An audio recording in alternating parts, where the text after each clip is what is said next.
Hey, what's up, everybody? Welcome to Catch, Hook, and Shoot. Today is Monday, September 3rd, last day of Labor Day weekend. Just finished up Starrcast and All-In weekend. Have to say it was overall an amazing and exhausting weekend, but honestly, one of the best wrestling events I have ever been to in my life. Going to be going over that in depth during this episode.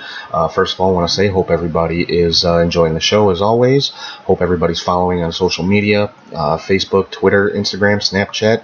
Ever want to shoot me an email, it's catchhookshoot@gmail.com. And hope everybody's checking the show out on Podbean, Spotify, YouTube, iTunes, Google Play, wherever you find podcasts. If you're hearing thunder in the background, it's a stormy day here in Chicago, but nice relaxing way to end a really busy, really exhausting, but really fun weekend. I actually want to start off with some negative stuff that I've seen, just kind of get it out of the way. On Twitter yesterday, I saw some people kind of trying to downplay All-In and Starrcast both, and one person that kind of was on that bandwagon was Disco Inferno, which I think is really kind of crappy, because he was actually at Starrcast doing signings and photo ops and things like that, and people were asking, well, what was so historic about it? It's just an indie wrestling show and this and that, and of course Disco jumped in and said, All-In wasn't historic. It was just a big scale indie show which has been done before. Which when? That's my question. When has there been an indie show like this before? But he said the historic part was Starrcast, because they actually got people to pay to come and listen to podcasts and things like that. And somebody else said, why did All-In piggyback on Starrcast? Because Starrcast was all about old school and this and that. And these people, honestly, they don't get it, and they're not going to. I mean, as far as the one who said All-In was piggybacking on Starrcast, obviously doesn't have a clue, because it was the other way around. All-In was announced first, and Starrcast was announced later and attached to All-In. And it was a huge collaborative effort between Cody, Rhodes, the Young Bucks, Conrad Thompson. I mean, they did something completely unprecedented this weekend, and for these people to be downplaying it is just ignorant, is the only word I can come up with for it. Especially on Disco Inferno's part. I mean, he is a professional wrestler. He's been to the he's been in one of the larger companies. He was in WCW for a very long time, and you would think that he would understand the significance of everything that went on this weekend, and whether he said what he said just to start just to kind of create some controversy or whatever, I don't know. But people just like I said, crapping all over everything like this. They don't get it, and they're not going to.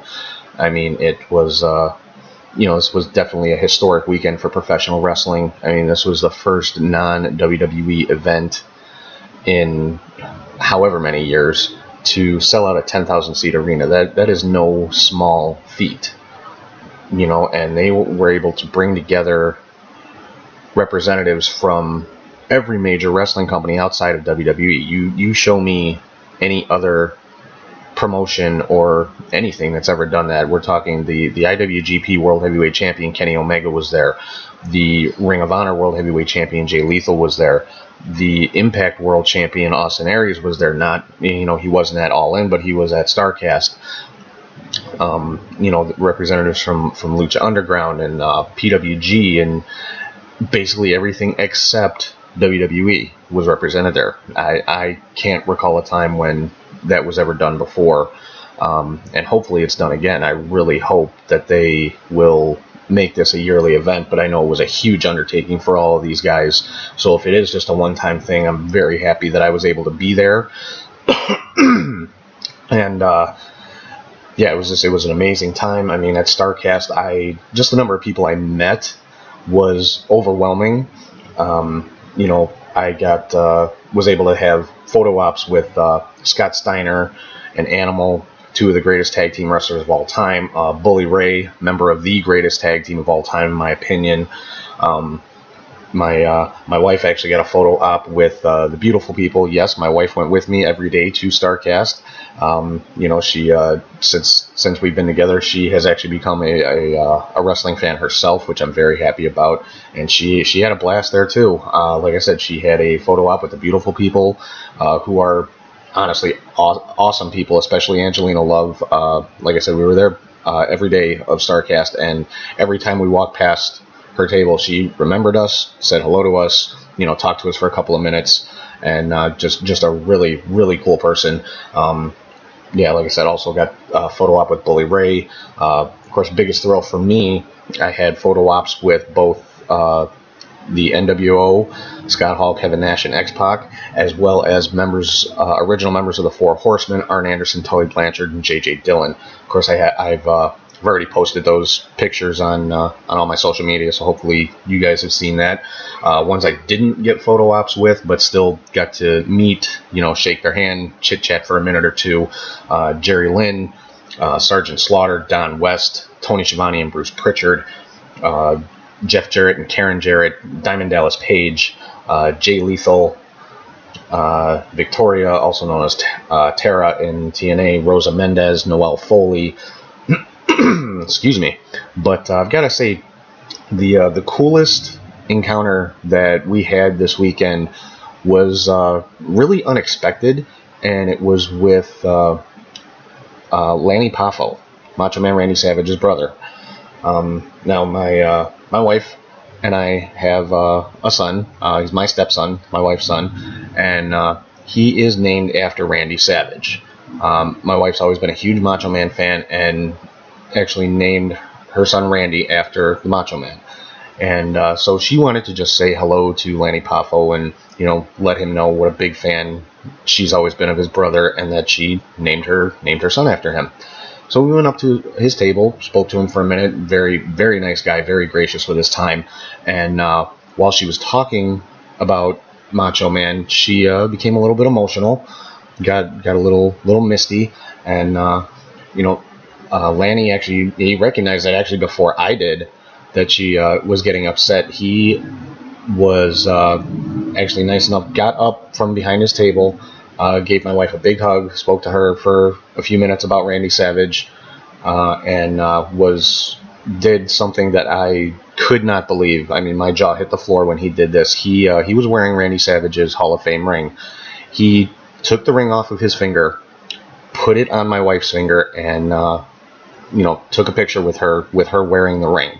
And I posted that one on social media as well. That had to be the coolest moment that I've ever been witness to in anything having to do with pro wrestling, and it was just really overwhelming and just a great experience. And I know it just made the whole weekend for my wife, and it was just an awesome experience. So I have to say, Lanny Poffo, probably the nicest, kindest, most generous guy I've had the pleasure of meeting in the wrestling business.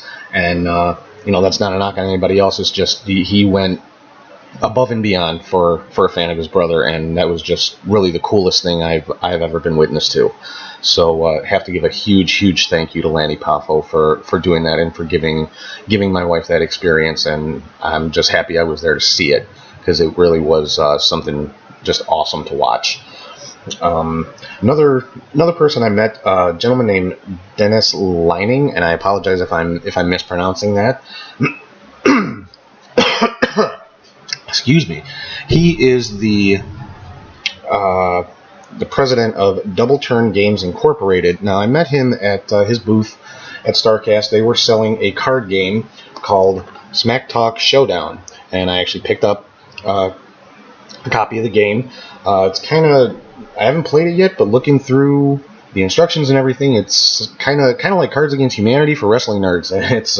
It sounds like a lot of fun. Basically, it's for 3 or more players, and the idea is 2 players are wrestlers, and the 3rd player is a producer, and the 2 wrestlers basically cut promos on each other. The cards basically tell you what your wrestling name is, what your yeah, what your wrestling name is, your uh, what your angle is, what kind of match you're involved in with the other person, and then you've got cards called smack cards, which basically kind of dictate what kind of promo you're going to cut. They may give like specific instructions. You have to use a certain word or certain phrase in your promos. Just it sounds like a lot of fun. I'm actually going to get some friends of mine together on a future episode, and we're going to play it. So, but yeah, if if it sounds good to you, again, it's Smack Talk Showdown, and I'm not making any money off of advertising this. I just think it sounds really cool. Definitely very, very original. It sounds like a lot of fun. Can't wait to try it out. And if you guys want to check it out, go to smacktalkshowdown.com.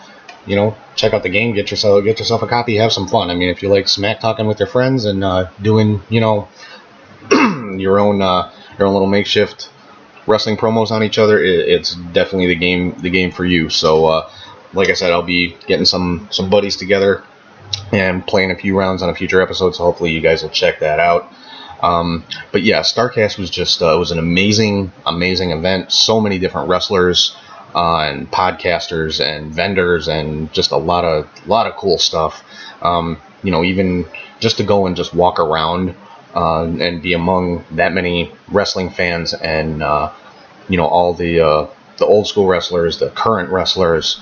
It was just a really awesome experience. I mean, I have to be honest. I was excited to the point almost to the point of panic when while I was there, especially the first day, just because it was so overwhelming, but in a good way. And I had zero negative experiences with anything going on there. I think Conrad Thompson and his team did an awesome job pulling this off. I'm sure there's people that are going to complain about things, but when you're putting something together that has that many moving parts, there's bound to be a few hiccups here or there. Scheduling may have to change, venue may have to change as far as like where the meet and greets are going to be at. I know that happened with the meet and greets I had with the NWO and the Four Horsemen, but it was, it was handled beautifully. Quite honestly, they had to move the Four Horsemen and NWO meet and greets to a different room in the hotel because they had to change the time for the Kenny Omega and Kota Ibushi meet and greets because of Ibushi's travel arrangements. And when they when they made that change, they sent out an email blast letting everybody know. I mean, everything was just handled as perfectly as it could be. So huge props to Conrad Thompson, like I said, and his whole team that put this whole thing together, because I know it could not have been easy dealing with the travel schedules and schedules for the meet and greets and the stage shows and God knows what else. So yeah, hopefully I really hope this becomes like an annual type event. If not, though, I definitely understand why, because like I said, it could not have been easy to pull off. And I have so much respect for Conrad Thompson for pulling this all together. It was just a ridiculously good time. So moving on to All In, the show itself, the big kind of blow off to the weekend. I can honestly say it was the best wrestling show I have ever been to. And I mean, I've been to WrestleMania, I've been to pay-per-views, I've been to Raw, SmackDown, Nitro, you name it, for mainstream wrestling, I've probably been there. And of course I've been to indie shows and things like that. This blew everything out of the water, just the vibe, the feeling, like Gorilla Monsoon used to say, the electricity was so thick in the air you could cut it with a knife. I never fully understood what that meant until I got to All In. Had some amazing seats. We were in the 100 lower level, directly across from the entryway where all the wrestlers came in, and it was just a phenomenal time. The crowd was just on fire the whole time.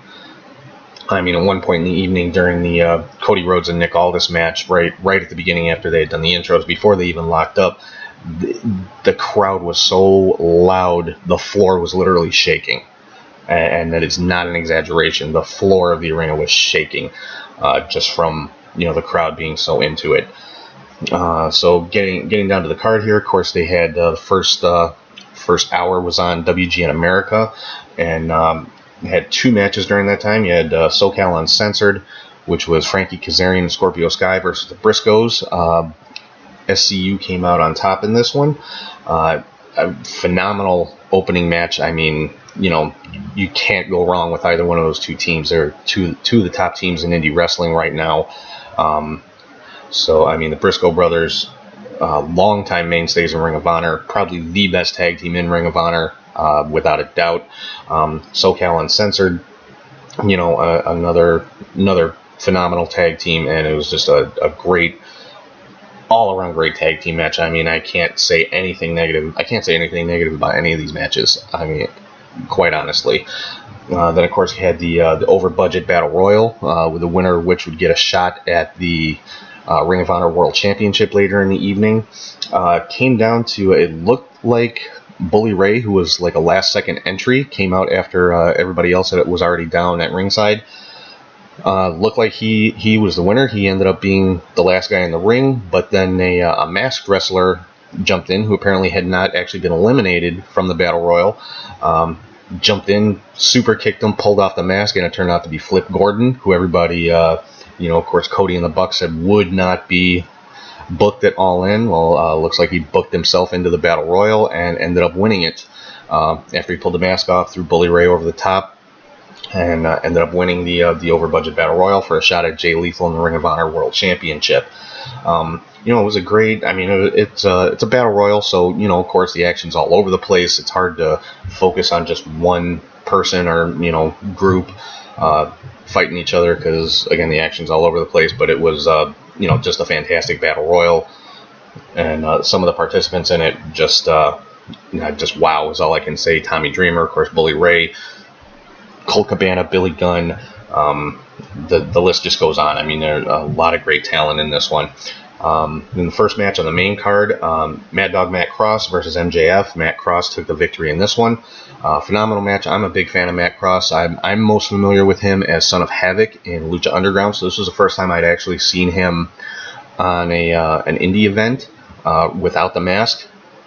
And obviously, I mean, same guy, phenomenal talent. You know, won with the Shooting Star Press. Great overall match.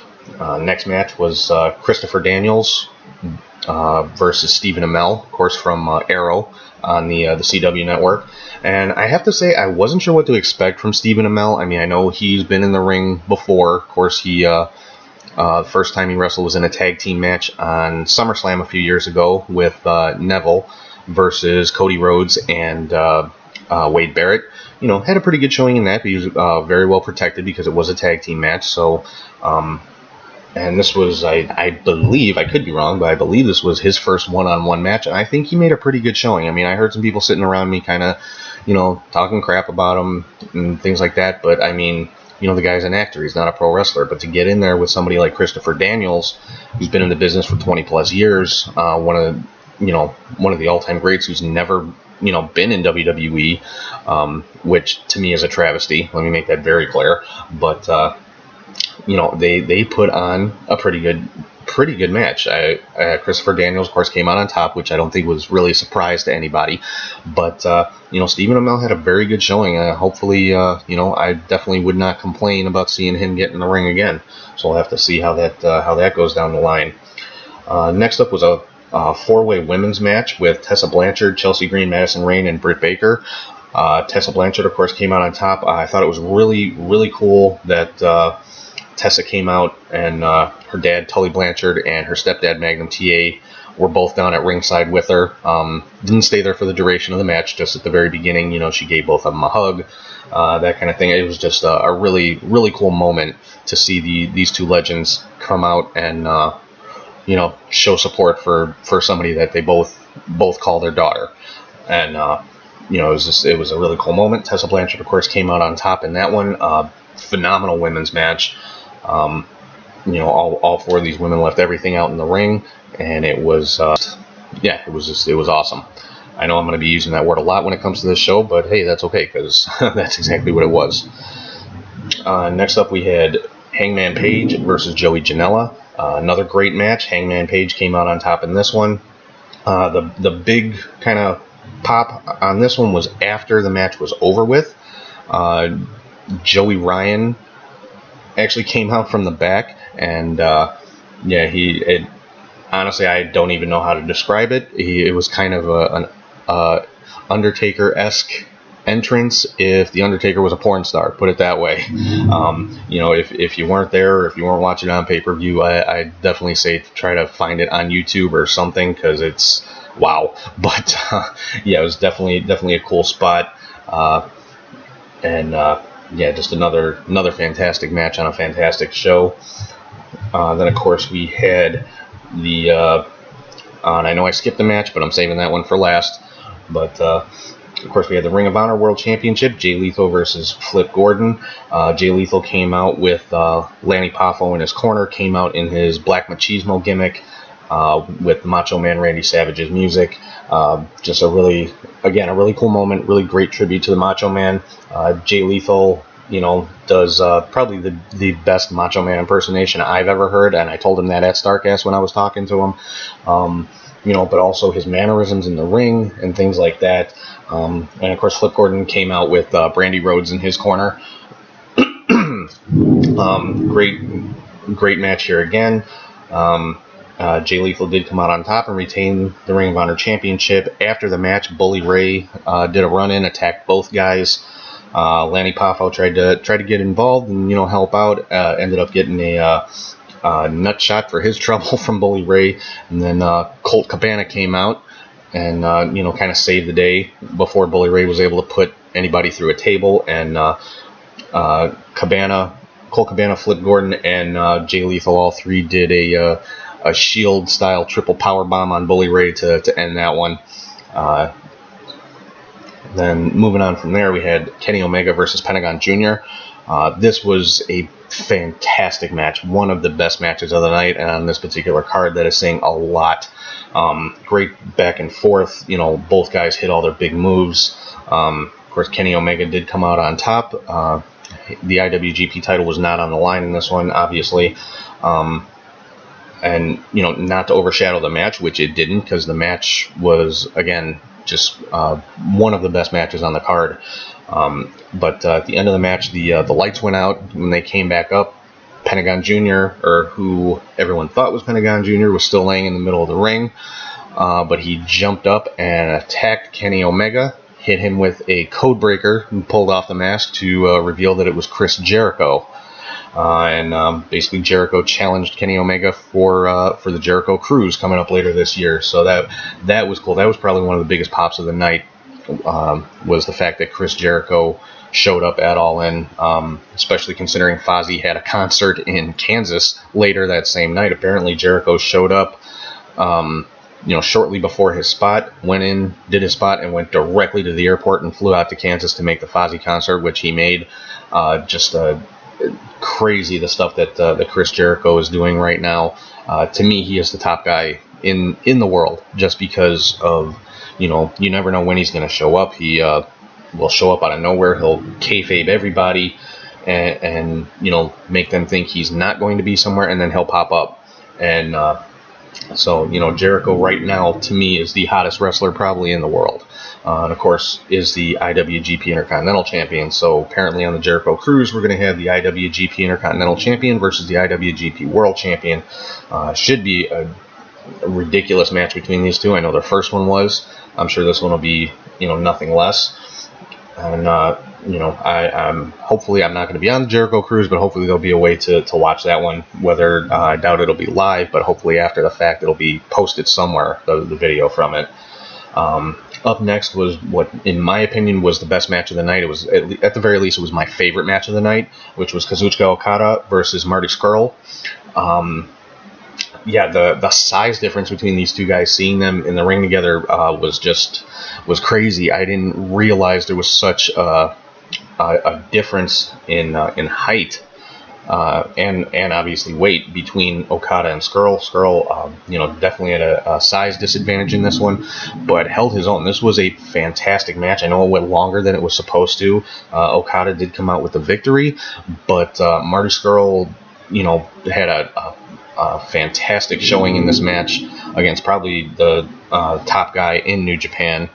in Kazuto Kata, and it was just this one had me pretty much on the edge of my seat the whole time. Just an amazing match. And if like I said, if you weren't there, if you didn't get to watch it on pay-per-view, you owe it to yourself to at least try to find a way to watch this one match, because that to me is kind of encompassed everything that All In was about. Was this particular match?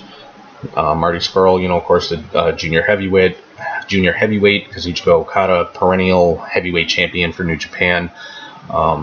So it just, I cannot say enough about this match. Like I said, I know it ran a bit over the time that it was supposed to, but it was worth every second of it. I did hear a couple of people complaining that it was too long and things like that. I think it was might have been as close to a perfect match as I have ever seen in person. And I just can't say enough good things about it. Of course, the main event of the evening was the Golden Elite, the Young Bucks, and the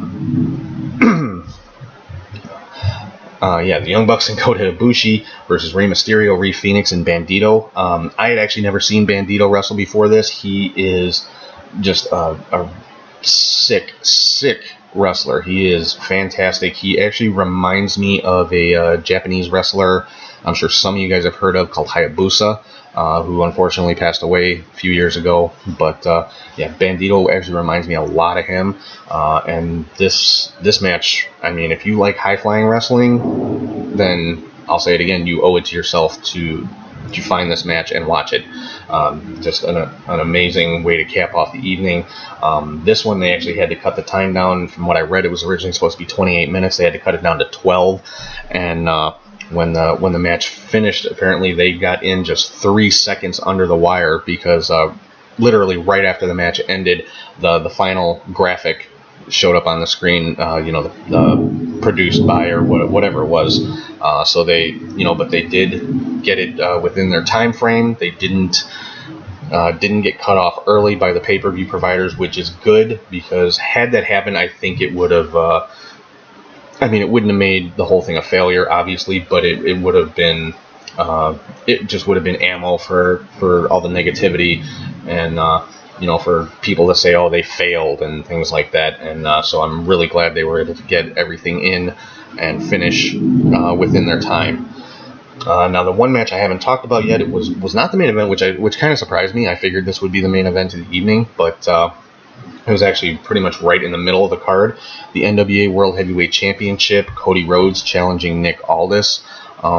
Just this one, just the vibe and the feeling on this one was, again, it was tangible. I'll say it again, the electricity in the air. I think this is the match that everybody came out to see. Just the legacy of Dusty Rhodes, I think, is something that most wrestling fans hold very dear, and to see one of his sons going for the title that Dusty held 3 times, the NWA World Heavyweight Championship, is a huge deal.